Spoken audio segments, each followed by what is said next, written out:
Welcome to the Shift Your Story, Change Your Life podcast. I'm Allie Rose, certified clinical hypnotherapist and subconscious success coach. I help my clients stop self-sabotage and feel safe to create more wealth, worth, and wellness from within. If you find yourself stuck repeating the same unhelpful patterns in your life, health, business, or relationships, even after all the mindset work, this podcast is for you. Each week, you'll hear deep dives into the hidden beliefs shaping your life and live hypno coaching sessions where someone shifts a block in real time. Because willpower isn't the problem, your subconscious story is. And when you shift it at the root, everything else begins to change. So let's dive in.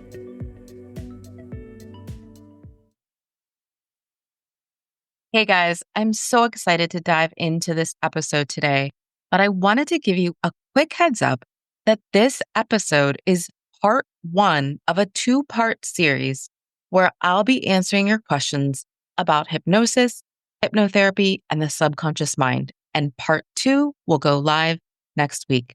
Enjoy. Hello. Welcome back to the Shift Your Story, Change Your Life podcast. We are so excited to be back with you today, where we will be talking all about hypnosis and hypnotherapy, what they actually are, how they work, common myths and misconceptions, and I will be answering some questions straight from you. So before we dive in, Sophia, how are you? How are you feeling about diving into this topic today? I'm feeling really good. It's so funny because just before we hit record, the word dentist came up, and it reminded me that when I first heard of hypnosis, it was in relation to people that had dental anxiety. Like, that was the only real thing I knew about it that wasn't like, clucking chickens or whatever. So it was interesting that came up today because I know a little bit more about it since then, but I'm looking forward because I too have some of these questions. So I can't wait for us to dive into the answers. Yeah, absolutely. A lot of people, use it to, a lot of people have the fear of the dentist. And so, they do use hypnosis for dental procedures and things like that. So, yeah. Absolutely. So, yes. Yeah, maybe that'll come up a little bit as we go on, but I can't wait to dive into some of these questions, which is going to be really good. So you took a poll of your audience? How did you come up with the questions? Yeah. So I just sent an email out to my list. I put something out on Instagram. And so just decided to grab some of the questions and answer them. And if we need to, we'll do another Q&A. I'm sure we'll do more Q&A episodes, but we'll start here today. Yeah, I love a good podcast Q&A, so it's going to be great. Okay. You said, we were talking about lists of questions. And one of the first questions I always wanted to know is hypnosis and hypnotherapy the same thing? So I know you're going to dive into what is hypnosis, but I'm also curious to know, is it the same as hypnotherapy or is it different? So I'm curious about those things. So maybe we can start there. Yeah. So hypnosis and hypnotherapy are not the same thing. Hypnosis is the state, a hypnotic state. And I would say hypnotherapy is something that you would work with a therapist who puts you into a hypnotic state for a therapeutic reason, to provide therapeutic value. So I would say that that's really the difference between hypnosis and hypnotherapy. You can do self-hypnosis, so you don't need a hypnotherapist to do self-hypnosis. Yeah, that's the difference. That's great. I can actually do self-hypnosis. Yeah? I do. Whenever I get on a plane, I love traveling, but I hate flying. So whenever I get on a plane, I can't even remember how I came up with the idea, but I've taught myself to go to sleep until the plane is like in the air. And I sit there and put myself to sleep, and then I'm awake and we're in the air. I don't remember how I thought about doing it or how I came up with it, but it's, that's that's my little self-hypnosis story. But obviously that's not the same as having someone put you into that hypnotic state. Right. Well, that's actually that's impressive. I love that you do that. So Yeah. So I know you talked about hypnosis being that hypnotic state. So tell us a bit more about that. What is it really? What is hypnosis? What is the hypnotic state? Yeah, it's a natural, normal, focused state of awareness that we slip in and out of every day. We often don't realize it. So that's the thing. We don't say, "Oh, I'm going into a hypnotic state," because that would actually be counter to what it is. And really, it's just where your subconscious mind becomes more open to suggestion, no mind control or sleep. It's a sleep of the nervous system. It's a sleep of the inner critic. And the visual that I often like to use, because many people have experienced it, is if you've ever driven somewhere like a familiar route and you get to your destination and you can't remember how you got there. So that's a Mm. light hypnotic state where obviously, because you're driving, you're still awake and aware of what's happening, but you're less distracted by outside noise. You don't have that constant narrating of your life that's going on. So it's just a state where your mind is more receptive to change because you're really quieting the inner critic or the narration that's happening all the time. I've been there. I've been in that. Oh, how did I get home? So yeah, I Right. definitely can identify with that. And it's so interesting you describe it as a sleep of the nervous system because the thing that comes to my mind when you say that is meditation, which is like, what's the difference? Is it the same? How is it different to meditation hypnosis? Yeah. So meditation and hypnosis, they both involve relaxation and focus, but they serve different purposes. And so I would say that meditation is typically about clearing the mind, increasing mindfulness, and being like fully present. And then hypnosis, on the other hand, it's more directed toward a specific goal. So whether that's breaking a habit or overcoming a fear or building confidence, and meditation just allows those thoughts to come and go without attachment. Whereas hypnosis actively engages the subconscious part of your mind where we're really working to rewire patterns. It's more active, I think, than meditation. Does that make sense? Okay. It does make sense. It definitely makes sense, and I can see that because, you know, it's I remember someone saying to me years ago, like, meditation works really well if you have no outcome for it. Like it's about, as you said, letting thoughts come and go without attachment. Whereas with the hypnosis, it's like you've gone into it with an outcome in mind. Maybe it is fear of the dentist. Maybe it is fear of flying. Like whatever the thing is. And I think there's some questions about that later, so we can dive into some of the things that you could rewire or achieve with hypnosis. I am curious though, if someone is being hypnotized, are they going to be out of control? Because I know we've all seen those films where the the hypnotist comes out on stage and like people start to lose control. I remember doing that in college where there was this hypnotist that came and people were up on stage clucking like a chicken and all of that. So I think sometimes that puts people off. Like, ooh, is it going to be out of control? So how does that work? Yeah, I mean, sure. I feel like hypnosis and hypnotherapy have gotten a bad rap over the years because of Hollywood clucking like a chicken being out of control. But no, never. Hypnosis is not mind control. It's a completely cooperative process. So you can never accept a suggestion that you don't want to, right? Like your moral compass stays intact. You can bring yourself out of a hypnotic state at any time. So think of it kind of like watching a movie. You can get immersed in the story, but you kind of always know that you're in the audience, you're in the theater, right? Because we can get really engrossed in something, but we can all or reading a book or something like that. You can get engrossed in it, but you know that you are the audience. You are able to pull yourself out of it. Okay. That's a good distinction. And why do people turn to hypnosis? What makes them reach out to you?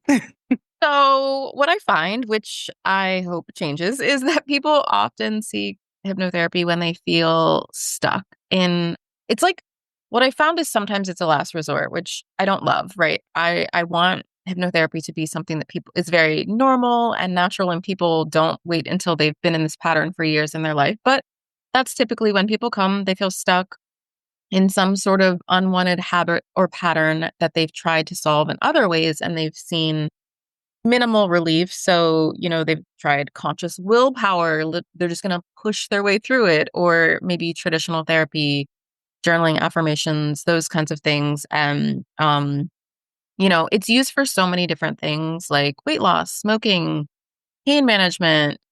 I've had people release money blocks, wealth blocks, getting over procrastination or perfectionism. I really think that it can be used for most anything. Yeah. There are certain like mental conditions that hypnosis would actually make it, worse. And that's anything where there's the potential for a psychotic break. A lot of times, like personality disorders, hallucinations, delusions, because we're changing the mind state. Anything where someone wouldn't be able to distinguish between what's real, what's imagined, and that might lead them to hurt themselves or another person, we would never use it for something like that. So, or like epilepsy or something like that, because again, we're working with changing like the brainwave states. So we wouldn't want to use it with that. So, And I think that's a good distinction to make because, there are people who may want to quit smoking or whatever the case may be, who may also be epileptic or whatever the case may be. So it's good to kind of make that distinction so that, people can go into this decision, I guess, with some level of safety. Although I know you would make those checks before you start as well. yeah, So is it permanent change then with hypnosis or is it temporary? that's a great question. So, it depends on the person and the issue. So, Mm. what I find, and I think generally what we were taught in like my training, is that some shifts happen instantly, while others require this continual reinforcement. And you don't really see the shift maybe for some time, or until you're like looking back, retroactively, and you just kind of realize, oh my gosh, that's changed in my life. And so, like for me, I've experienced instant shifts with clients.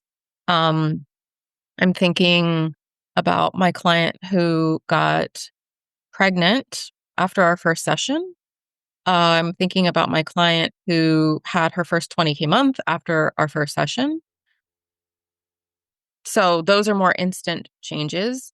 However, and in full transparency, I worked on public speaking in hypnotherapy, and I've had several sessions, and I think I thought that they weren't working, but now I don't think I could be doing this honestly if something hadn't shifted within me based on those sessions. I've had people who have come to me for weight loss, and they don't experience weight loss is one where they people don't often experience a an instant shift, but I've had people who I've worked with many months prior. And then I see them and they've lost 30, 40, 50 pounds. And it's been 6 months, it's been a year. So I don't know if I'm answering your question. Permanent, temporary. You are. And it's making me think about, you talked about weight loss, and it's making me think about like in the last few years, there's a couple of things that I've been working on for myself, and I kind of, I kind of, when I was thinking about weight loss, I was like, first of all, as you said, it does take time, right? It's an instant shift is one thing. You might instantly shift your approach to food, but like you have to eat food every day, like maybe several times a day, depending on how you're sort of plan your day, and it's one of those things where like, I guess if you're giving up smoking, like you don't have to smoke a cigarette. So it's like I can have an instant shift and then you don't want it anymore, but like you're always going to want to eat food, right? So I Right. think you could see how some things may require constant reinforcement because it's a constant Yeah. behavior that you're engaging in. And the same is true with money, right? Like you gotta spend money, you gotta pay your bills, whatever, and that type of thing. So I can see how some things may require that constant reinforcement because you're constantly making decisions about it. Whereas, Right. are it true or am I off? No, off? absolutely. So it's interesting that you bring up the money thing. I didn't even think about this. So here's what I will say about my client who had her first 20K month after our first session. And she's going to be on the podcast eventually. So, what I know about her is that prior to us doing the session, she was showing up consistently in her business. It wasn't like it wasn't like she had no concept of business. It wasn't like she, was starting from scratch. She had been in business for a while. She just wasn't seeing the results that she wanted to see. And so I would say, like you were saying about the reinforcement, is she continued to do her daily thing, right? The difference is how she felt about herself, what she believed about herself, what she believed about what was possible for herself. That's what we shifted in our session. And because of that, then she was able to show up differently on a daily basis. And she had that, she had that 20K month. Mm. So does that Yeah, make sense? it does. It absolutely does. And I think that's a great example because you could be, you could, like I say to my students, because whenever we talk about, communication, I'm like, if I speak like this, and I'm showing up, I'm saying something, but it's different if I have, conviction about what I'm saying. You show up differently in that energy. So I think that's a really good example. Right. I can't wait to hear your client on the show. That's going to be so good. So I'm curious because I know you said for a long time, you did a talk therapy. How does hypnosis work in combination with, or can it work in combination with talk therapy or other types of therapies? Yeah, absolutely. I work with my clients in all different ways because I find that, everyone's different. And so I still have many traditional talk therapy clients. And what we do is we will throw in a hypnotherapy session every once in a while whenever we can start to see that there's a pattern that maybe needs to be broken. And so it can work well alongside traditional talk therapy. I've worked with people who I was their hypnotherapist and they had a traditional talk therapist. And what I actually really love about that is knowing that I can go in really quickly and clear something up for someone and they have the additional, more long term support. Hmm. And what I find to be most beneficial, at least for me, what has been most beneficial is I have my own EMDR therapist and I do a combination on myself of like self hypnosis, hypnotherapy tools during the EMDR session. And that has really helped clear things up, because EMDR also hits the brain in a different way. So it can absolutely be used alongside other therapies. Okay, that's so interesting. Do you think that there are some situations that are more suited to talk therapy, more suited to hypnotherapy, or like how do you make that distinction, with clients on whom you do both? Right. So I think that you can only talk about something for so long Hmm. before you need to go at it at a different angle. Because for me, when you're continually talking about something over and over and over again, all you're doing is reinforcing the story over and over Hmm. again. And, the mind loves repetition. And so when we are constantly repeating stories about ourselves or about our world or about other people that we don't like, that is not the direction that we want to be going in. And so what I find is, it's part of my job as a therapist to notice my clients' patterns. And so I will notice, hey, we've been circling this thing, this literally for our last several sessions. We've talked about the same exact thing over and over and over again. Would you feel comfortable doing a hypnotherapy session just to see if we can loosen something up around this? That's typically, that's typically how I work with my traditional therapy clients around things. And then some people just come to me and they just want to work on one specific thing, and they don't. I've had a client who we strictly did hypnotherapy, and she loved it because she hated talk therapy, and she was like, I don't want to talk about this for the rest of my life. Mm.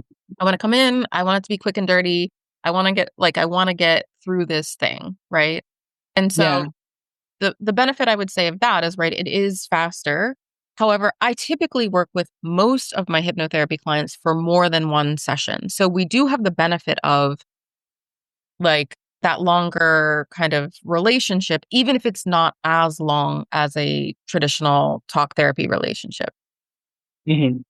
And, I've had talk therapy before, and one of the things I noticed was that it it worked better if I had a better relationship with a therapist, right? Like, if I had a therapist and we were just like, like, there was a lot of friction there in terms of how we got along.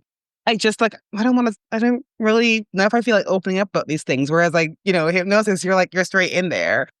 So I think that I can see how that would help with a long-standing pattern, but also be something that you could start with and then go from there. Right. It's really important to me. So, I mean, I might do this differently than, some of my colleagues, but it's really important to me that someone feels really safe with me, even when, always, but like when we're going to do a shorter, like, oh, I'm going to see you for 3 rounds of hypnotherapy, which typically lasts 3 to 4 months, sometimes 6 months.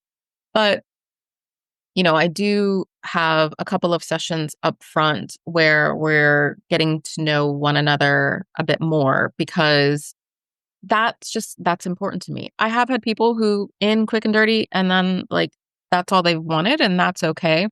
But I agree that there is something when I've known someone for a period of time that there's a deeper trust. And I think, especially if somebody's never done hypnotherapy before, that trust I think is really important to build, right? Mhm. Because they're doing something they've never done before. They might have misconceptions about what it looks like, what it feels like. And so to have trust in the person who's guiding you into this process, I mean, that's paramount, right? Yeah, I'll definitely agree with that. So, what about if someone is taking medication? Does hypnosis replace it or can it replace it? Does it depend on type of medication? Like, how does hypnosis work with that traditional, pharmacology? No, it's not a replacement for medication. It can complement it. Um, I would say a good example would be I have had clients who, have seen me for anxiety. And so, like, they may use hypnosis to kind of get to the root and they might be on medication. And so, therefore, maybe they're able to lower the dosage of their anxiety medication. However, right, I always encourage my clients and I will always encourage everyone to consult their prescriber before making any changes to their medication. So, it's not a replacement. It can complement it. It can help someone wean off of it if that's what they desire. But as always, just I would encourage people to make that decision with their prescriber. So, Okay, that's a good sort of way to go around it, especially too because you can't always come off of a medication straight away. So I like that are like go see your prescriber and yeah, that you can then just accompany that. yes. Like, let's just clearly say, do not ever just like kind of go off your medication without talking to your healthcare provider. I think that's a good rule of thumb to follow. 100%.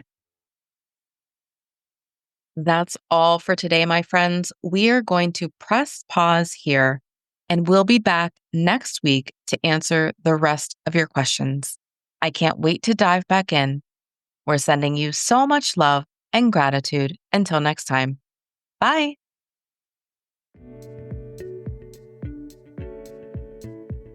Thank you so much for joining us today for this episode of the Shift Your Story, Change Your Life podcast.